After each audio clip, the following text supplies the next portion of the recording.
L'animateur, hein? Je sais pas. Si, c'est drôle, hein, tout le monde. Bien le bonjour à toutes et à tous. Laurent de la Chance, toujours en direct de la 23e édition de la Franco-Fête. Une nouvelle fois, que d'artistes, que de talents, etc. Et puis là, écoutez, on va vraiment rencontrer un artiste à part, quelqu'un que j'apprécie vraiment beaucoup par son style, par son univers, par son humilité, parce que c'est hyper technique ce genre de style. Certains diront casse-gueule, moi je suis pas d'accord. On a un vrai diamant brut ici au Nouveau-Brunswick et il s'appelle Simon Daniel. Simon, comment tu vas ? Ah, ça va très très bien, merci. Bah écoute, en tout cas c'est un plaisir une nouvelle fois que de t'avoir au micro. On avait jasé avec Simon il y a quelques mois de cela lors d'une émission et puis là c'était l'occasion de le voir en live et puis de le voir aussi se mettre entre guillemets, vous m'excuserez l'expression, se mettre un peu à poil devant ce public si particulier de la Franco-Fête aussi. Ouais. Pour celles et ceux qui ne connaissent pas, donc Simon il a sorti son dernier album qui s'appelle Nightcrawler, c'était en 2018. Il y avait eu un EP juste avant qui s'appelait Jaune qui était sorti en 2015. Pour la petite histoire, il a reçu foule et foule de prix et il a commencé seulement en 2014 d'après ce que j'ai pu lire à droite et à gauche. Ouais. Comment est-ce qu'on arrive entre 2014 et aujourd'hui 2019 en 5 ans à ce niveau d'introspection? J'ai eu à faire des shows, à faire des résidences, à collaborer avec d'autres artistes, à faire des résidences d'écriture. En 2014, justement, quand j'ai commencé le projet, je jouais juste dans mon sous-sol. Puis je faisais des covers. Mon EP, la journée que j'ai lancé mon EP, ce spectacle-là, c'est la première fois. Expérience vraiment intense dès le début. J'ai gagné plein de prix. Puis là, c'était genre, tu t'en vas en Europe faire des vitrines. Intense au début. Puis je suis quelqu'un qui... Je pense que je me suis bien adapté, mais je suis quelqu'un qui me questionne beaucoup. Puis je suis toujours en train de remettre les...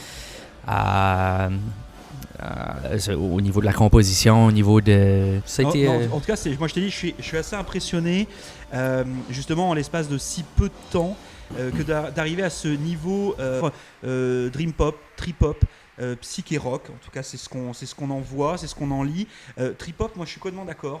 Je suis un gros fan. Alors tout le monde va me dire ouais, trop facile, mais je suis un gros fan de Portishead. Il y a l'air d'avoir un thème qui ressort un petit peu de tes compositions, c'est l'obscurité, c'est la fascination pour la nuit. Je voulais savoir d'où est-ce que ça vient.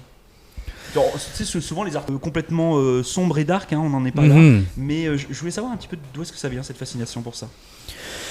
D'abord c'est parce que je suis un oiseau de nuit. C'est mon cycle naturel est comme ça, mais c'est aussi que je trouve qu'il y a quelque chose de particulier la nuit. Il y a comme un feeling particulier. Ça met un ouais, exactement. Puis on dirait que les gens laissent plus aller. Puis je suis un oiseau de nuit, moi-même. J'avais pas essayé d'écrire sur ce thème-là. Tu sais, c'est venu tout seul. J'ai écrit une collection de chansons, puis je me suis dit, puis à partir de ce moment-là, puis là, j'ai écrit la chanson Nightcrawler par la suite. Puis là, ça a un peu bouclé la boucle de tout ça, là. Ouais. Donc, Nightcrawler, c'est le premier single de cet album qui s'appelle lui aussi Nightcrawler. Par le grenier, etc. On voit que tu serais presque le porte-parole de la ville de Moncton au niveau musical.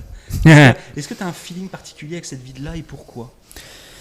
Il y a une des images qui ressort dans l'album, là, c'est un lyric sur l'album, c'est le fait qu'il y a des moments où est-ce qu'il y a beaucoup de brume, il y a le fun, ce côté-là, puis j'ai voulu aller un peu ressortir ça, mais c'est aussi parce que je sais pas, je trouve que ma ville est inspirante, puis ouais, je sais pas vraiment. Non, mais c'est bien. Mais on est, enfin, vous l'avez compris, Simon Daniel. Je le disais tout à l'heure, on est vraiment sur justement cette espèce de face un petit peu mystérieuse, un petit peu brumeuse, un petit peu envoûtante, avec une voix si particulière.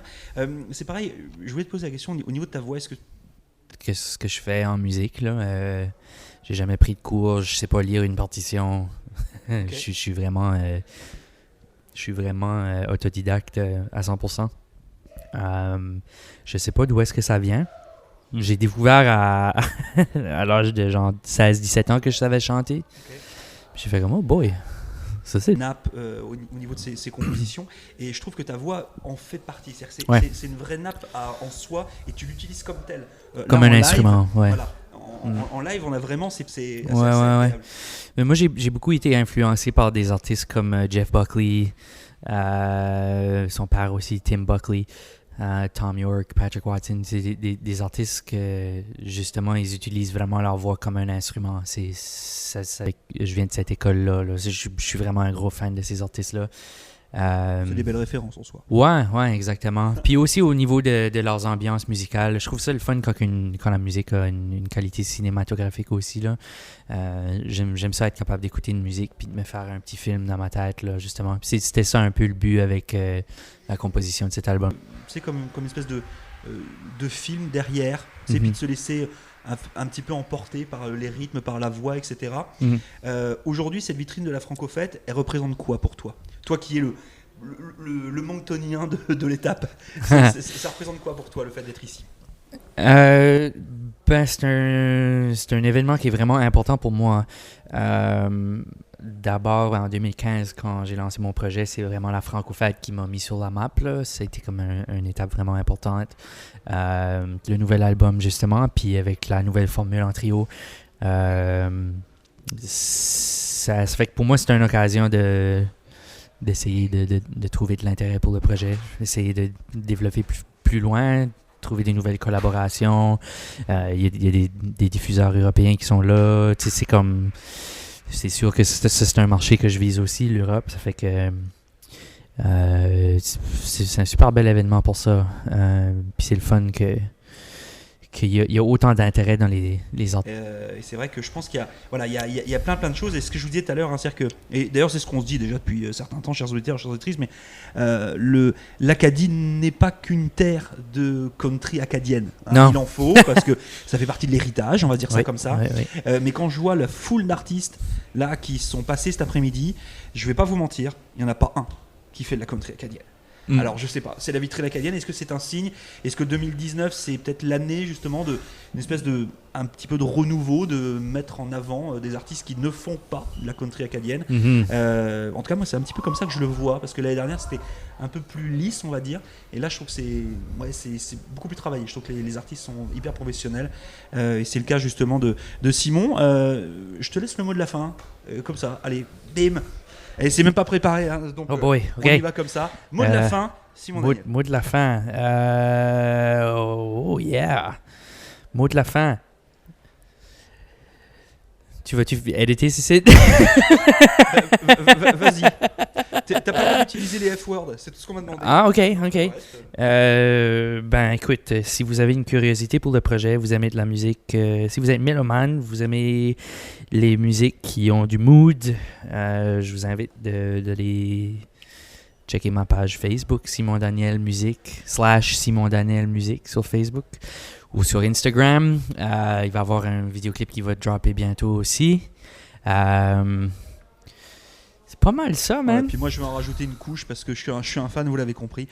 Allez écouter cet album Nightcrawler, parlez-en autour de vous, et franchement achetez-le, mettez-le dans votre petite chaîne hi-fi là, hein. Baissez un peu les lumières, allumez-vous 2-3 petites bougies et vous allez voir, l'effet il va être juste nickel. Merci encore Simon Daniel d'être passé à mon micro. Je le répète, Simon Daniel, Nightcrawler, album sorti en 2018. Faites-vous plaisir.